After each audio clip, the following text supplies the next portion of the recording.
আসসালামু আলাইকুম রহমতুল্লাহ। প্রিয় শিক্ষার্থী বন্ধুরা, আশা করি সবাই ভালো আছেন। আজকের ভিডিওর আলোচ্য বিষয় হলো বাংলার সিলেবাস পরিচিতি। তো মূল আলোচনায় যাওয়ার পূর্বে আমরা আমাদের সিলেবাস সম্পর্কে কিছু বেসিক ধারণা জেনে নিই। আমাদের সিলেবাসের মধ্যে কিন্তু ৪ টা অংশ রয়েছে। একটা হলো প্রবন্ধ, গল্প এবং কবিতা। আরেকটা হলো ব্যাকরণ অংশ। এই ৪ টা অংশ ২৫ নাম্বার, ২৫ নাম্বার করে ১০০ নাম্বার। এটি হলো সহজ একটি হিসাব। এবার আসি একটা উদাহরণ। ধরুন আমার হাতে এই যে এই নোটটা রয়েছে। এই নোটের মধ্যে প্রবন্ধ, গল্প বা কবিতার যেকোনো একটি এই নোটের মধ্যে রয়েছে। এখন একজন শিক্ষার্থী হিসেবে আমার কি যোগ্যতা প্রয়োজন? ১ম যে যোগ্যতাটা প্রয়োজন সেটা হলো যে এই গল্প বা কবিতা বা প্রবন্ধ থেকে আমাকে রচনামূলক প্রশ্ন লেখার মতো যোগ্যতা নিয়ে আসতে হবে। ২ নাম্বার যেই যোগ্যতাটার প্রয়োজন সেটা হলো সংক্ষিপ্ত প্রশ্ন লেখার মতন, তথ্যবহুল সংক্ষিপ্ত প্রশ্ন লেখার মতন যোগ্যতা নিয়ে আসতে হবে। এবং ৩ নাম্বার যে বিষয়টা, এই গল্প হোক বা কবিতা হোক বা প্রবন্ধ, এই ৩ টার যেকোনো একটা যদি থাকে, তার মধ্য থেকে আমাকে ব্যাখ্যা লেখার মতন যোগ্যতা নিয়ে আসতে হবে।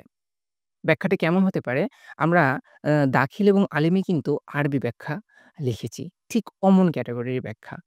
গল্প কিংবা কবিতা কিংবা প্রবন্ধ থেকে আমাদেরকে লিখতে হবে। ঠিক আমাদের সিলেবাসটা এমনভাবে সাজানো হয়েছে। তো চলুন মানবন্টনের মাধ্যমে আমরা পুরো সিলেবাস সম্পর্কে বিস্তারিত দেখে নিই। তো ১ম এ আমরা মানবন্টনের দিকে লক্ষ্য করি। প্রবন্ধে ৩ টা প্রশ্ন থাকবে, বড় প্রশ্ন থাকবে ২ টি, তার মধ্য থেকে ১ টির উত্তর দিতে হবে। আর ১ টি কিন্তু ১০ নম্বরের। আর ছোট প্রশ্ন থাকবে ৪ টি, তার মধ্যে থেকে কিন্তু ২ টির উত্তর দিতে হবে। ৫, ৫ করে ১০। তারপরে ব্যাখ্যা থাকবে ২ টি। তার মধ্য থেকে আমাদেরকে ১ টি উত্তর দিতে হবে। আর ১ টি কিন্তু ৫ নাম্বার। গল্পের ক্ষেত্রেও তাই, আ কবিতার ক্ষেত্রেও একই বিষয়। আর যদি ব্যাকরণের দিকে লক্ষ্য করি, থাকবে ৮ টি প্রশ্ন, তার মধ্যে থেকে আমাদেরকে ৫ টি উত্তর দিতে হবে। আর প্রত্যেকটাই ৫ নাম্বার করে, ২৫ নাম্বার। এই মোট বাংলা ১০০ নাম্বারের পরীক্ষা অনুষ্ঠিত হবে। এবার আসি সিলেবাসের মধ্যে। প্রবন্ধের মধ্যে রয়েছে বঙ্কিমচন্দ্র চট্টোপাধ্যায়ের বাংলা ভাষা, হরপ্রসাদ শাস্ত্রীর দোয়েল, রবীন্দ্রনাথ ঠাকুরের সভ্যতার সংকট, প্রমথ চৌধুরীর যৌবনে দাও রাজটিকা, কাজী নজরুল ইসলামের রাজবন্দির জবানবন্দি এবং মোতাহের হোসেন চৌধুরীর সংস্কৃতি কথা।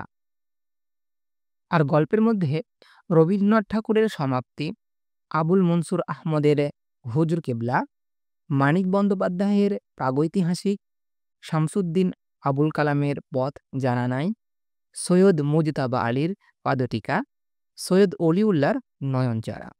তারপরে কবিতার দিকে লক্ষ্য করি। কবিতার মধ্যে রয়েছে মাইকেল মধুসূদন দত্তর আত্মবিলাপ, রবীন্দ্রনাথ ঠাকুরের নিষ্ফল কামনা, কাজী নজরুল ইসলামের মহরম, জীবন আনন্দ দাশের বনলতা সেন, ফররুখ আহমদের সাত সাগরের মাঝি, সৈয়দ আলী আহসানের আমার পূর্ব বাংলা। এই হলো প্রবন্ধ, গল্প এবং কবিতার সিলেবাস সমূহ। এবার আসি ব্যাকরণের মধ্যে। ব্যাকরণের মধ্যে রয়েছে শব্দ, পদ, সন্ধি, সমাস, উপসর্গ, প্রত্যয়, প্রায় সবগুলোই রয়েছে। তারপরে বানান রীতি রয়েছে, ভাব সম্প্রসারণ রয়েছে, সংক্ষেপ লিখন রয়েছে, তারপরে পত্র রচনা রয়েছে, ব্যক্তিগত, দাপ্তরিক, ব্যবসায় সংক্রান্ত বা মানপত্র। এই হলো আমাদের ব্যাকরণের অংশ। সো এখান থেকে কিন্তু আমাদের ৮ টি প্রশ্ন আসবে, আর সেখান থেকে কিন্তু আমাদের ৫ টা উত্তর দিতে হবে। তো এই হলো আমাদের বাংলা সিলেবাস। আজকের ভিডিও এই পর্যন্তই। আগামী ভিডিওতে আবার আমাদের দেখা হবে ইনশাআল্লাহ। আসসালামু আলাইকুম ওয়া রাহমাতুল্লাহি ওয়া বারাকাতুহু।